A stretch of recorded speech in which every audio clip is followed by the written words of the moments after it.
আমার ভাইয়েরা, আমার বন্ধুগণ,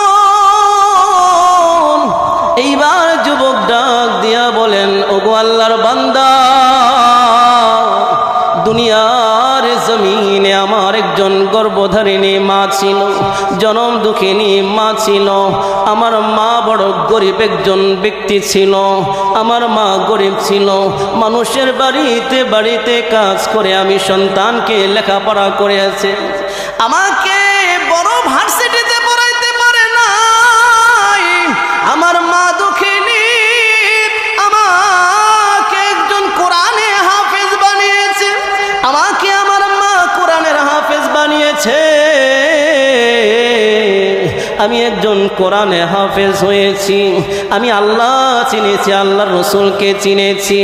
দুনিয়ার জমিন থেকে কিভাবে জান্নাত পর্যন্ত যেতে হবে ওই রাস্তা আমি চিনেছি আমার মায়ের কারণে।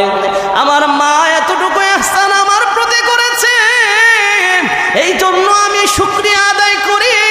শুকরিয়া তান আমি সর্বাবস্থায় যখনই সময় পাই আমি আমার ওই মায়ের জন্য কোরআন তেলাওয়াত করতে থাকি।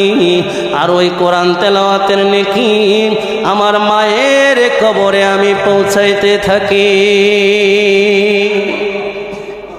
আমার মা আমার প্রতি বড় ইহসান করেছে। আমার মা পারত আমাকে গায়ক বানাইতে, নায়ক বানাইতে, বড় শিক্ষিত বানায়া বড় চাকরিজীবী বানাইতে, কিন্তু আমার মা তা করে নাই।